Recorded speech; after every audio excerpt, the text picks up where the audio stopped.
This guy was rated the #1 realtor per the Wall Street Journal in San Diego. He's a proverbial whale. Let's take a quick look at Kurt Wannebo. Hi, broker Kurt Wannebo, San Diego Real Estate and Investments. People ask me all the time, what are one of the best places to live in San Diego? First place that comes to mind, the 92130 zip code. Today, I'm going to take you on a tour of the 92130 zip code like you've never seen before. So come on, take a ride with me.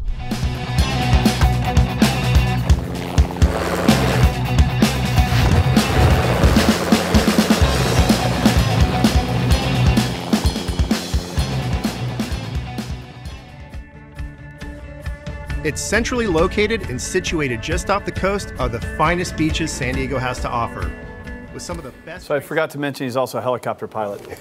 Kurt Wannebo, also with you today, Nancy Bickford with the law offices of Nancy J. Bickford, who is a family law specialist and divorce attorney. Welcome to the show as well. A lot of what we talk about is consumer advocacy, so it'll be good to see how this can tie into real estate. So welcome to the show as well, Nancy. Thank you. Good to have you. Good so to Kurt, be let's here. start with you. There's one thing I really wanted to hit on. In past shows, we always talk about, we don't always talk about, but you hit on what's happening in the market, and it seems like the rest of the media tends to catch up. There's an article that came out this week from SDAR talking about inventory, which you have been spot on. Active listings top 7,000 for the first time in 2 years, according to the Greater San Diego Association of Realtors. What do you think of this article? First of all, is information from SDAR good? Oh yeah, typically it's good. Okay. The one thing that they do most of the time, though, is they do take their information from the MLS, and there are properties that aren't always on the MLS, so sometimes the numbers are a little bit greater than what they report. But what's interesting about this, as I've been telling you for the past few months, we've been seeing the inventory skyrocket. It started much earlier than last year, and one thing that's notable is that traditionally we reach our peak of inventory around the end of July, and we've already surpassed the numbers from last year in July. So it'll be really interesting to see if the trend continues and the inventory continues to increase for the next month or so. Well, all housing markets are local. Yep. Your position in Carmel Valley, the only realtor that I recommend in that marketplace. There's probably some other great ones, and there are some other great ones out there. Here's the only one I would buy or sell my house with if I had one out there. Let's look specifically at 92130. Yep. So what's happening there? The trends are mirroring essentially what that article said. You can see the inventory has been increasing, and it's continued to do so for the past couple of months. Again, you can see we've peaked higher than the highest peak that was last July. So you're not hearing that, though. You're hearing the exact opposite.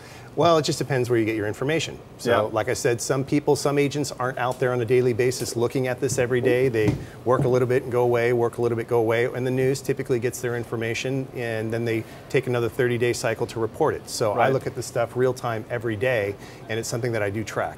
Cool. We're helping people not just with their real estate, but with everything on that financial wheel. You brought Nancy in here. So, I did. Nancy, welcome to the show. So, thank you. How does she help align with you, and how can we help people today? Yeah, so essentially, Craig, one of the things that I typically run into, not all the time, but it is common where I have clients who are in a divorce situation and they are debating whether they should sell or keep the property, or how that's all going to work with the process of them getting a divorce. Right. So I brought Nancy in here today to just talk about some of the things that you want to be concerned about if you're going through this situation. Now, it's not something that someone always thinks about and not always plans, but there are factors that you want to think about. So, Nancy, thank you, first of all, coming Thank you for on having the show. me. Talk about an emotional thing. We're talking about real estate, which is very emotional. You've built a lot of memories there. There's kids maybe that have been raised there. And then, of course, divorce, which is the splitting all at once. So I would not trade positions with you for the life of me. So, Nancy, why don't you introduce yourself to the guests and tell us a little bit about yourself first? Well, my law firm is on High Bluff Drive, as you said. It's law offices of Nancy J. Bickford. I have a firm of 7 people, and 2 of us are certified by the state of California as specialists in divorce law, in family law. What's unique for me is that I have an MBA and a CPA. I'm the only certified family law specialist in the county who also has an MBA and a CPA. That's very important to my clients. They come to me because of that, and I can really help them out with the financial matters. Sure. Okay. So one of the questions I want to make sure I get the takeaway here. Yeah. So not only are you helping them with the legal implications of all of it, but there's going to be a lot of financial questions that happen along the way. Absolutely. Tax implications. Absolutely. Got it. So that's certainly an added skill set. Get it. Yeah. So one of the things I wanted to have her talk about today is hypothetical situations, one of which is in a divorce, what happens or what problems can arise if the property is awarded to one spouse and not the other? And that's an important thing to consider, Kurt. There can be an unintended consequence, and if the parties don't see this coming, it can be very harmful to them. The person who's not awarded the property may remain on the debt, and the lender won't let that person off the debt indefinitely. So that in some situations, that person may never be able to qualify to buy a new home for him or his or herself. Let me give you an example. Yeah, please. Let's say that the parties own a home jointly. There's a slide actually that we have. Let's say that the parties jointly own a home that's valued at $1.1 million. Let's say there's debt of $600,000, so the equity in the home is $500,000. Often it's the wife who wants the home, so I'm going to make up a hypothetical. The wife wants to keep that home. She's going to be charged $500,000 to do so. But let's say that they also have $500,000 of savings in a bank account after tax. Husband says, I'll take that. Everyone's happy. He walks off with $500,000 of community property. She takes $500,000 of community property. It feels equal, doesn't it? Mathematically. But what about those unintended consequences? Sure. How does the lender won't let husband off that debt? Yeah. So he's still tied into it because that's how the note was generated, off of both of their incomes and creditworthiness. Absolutely. Sure. So how could they get off the debt? That's a good question. They are going to have to do this by agreement because the lender's not going to let him off the debt. So what I do when I'm handling a divorce and I see this coming, and what's important is that you see it coming. Yeah. When I see it coming, I get the parties, if they're negotiating the settlement, then I get them to agree, wife, how long would it take you reasonably to refinance this home? Husband, how long can you go before you really feel that you need to get off this debt? They're going to have to reach an agreement.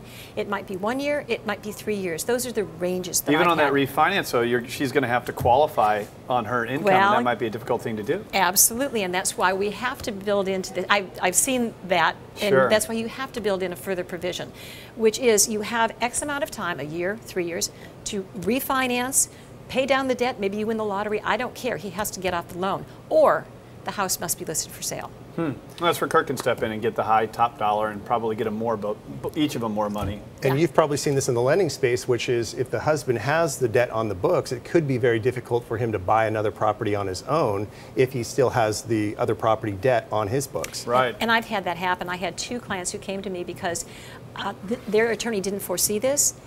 They're on that debt perhaps forever. Each guy wanted to buy a new house. Each guy had a new relationship and couldn't do it. We worked something out, but took a while. I just can't imagine the emotion of the real estate, and then when people are not usually getting divorced because they're communicating well and clicking on all cylinders. So I imagine you have to get in between some pretty tough conversations. Of course, throw money in there too. So if someone is awarded the property, what should they be thinking about at that point? Okay, well, if you're going to take the property or not take the property, and you're talking about cost of sale? Correct, or any taxes. Taxes, that might be. right. That's and I think we have a slide for this as well. Yeah. Another unintended consequence, well, it shouldn't be unintended because the lawyer should talk to you about this. And I'm going to use the female as the typical person who wants to keep the home because more often that's the case. A lot of times it's too much home for her and it's clear she's going to have to sell it. Or she wants it because the kids are going to go to school. She wants to keep them in their high school 1 more year and then sell the house. But let's think about what's going to happen here now. Let's say in our same example, the house is worth $1.1 million. Right. Let's say the cost was $700,000. Right. And let's just say there were no improvements, and let's say the tax base is $700,000. So there's $500,000 of equity. Well, that would be, but the gain is $400,000. Right. The gain's going to be $400,000, if I have my math right. And so now let's think about this, and this is what the person who wants to keep that house, hopefully their divorce lawyer will counsel them. You keep that house another year, and at the end of the year, you're going to be paying all the capital gains and all the cost of sale because it's your house. Now let's think about if they sell it together at the time of divorce. They're going to together have a $500,000 exemption, not deferral, but an exemption of $500,000, and they're going to share the cost of sale. If she takes that house, she's only going to have a $250,000 exemption, so she's going to have to pay capital gains taxes. Both federal and California really gets you for capital gains. Right. And she's going to pay 100% of the cost of sale and all the taxes, and she'll have a lower exemption. Yeah. So these are things that couples need to think about no matter how badly perhaps this woman is tied to the house. She needs to understand what it's going to cost her to keep that 1 more year. I can only imagine the amount of mistakes that get made in a situation like this because it's probably something that people want to get through as quickly as possible. But if you don't have someone looking out for you, you're going to make a lot of these poor decisions unintentionally, probably not find out about them until down the road. You got it. Well, good to know. If you want to connect with Nancy and Kurt, learn about what to do in these types of legal situations, certainly the real estate market, I want to remind you again that Kurt is a top producer recognized by the Wall Street Journal.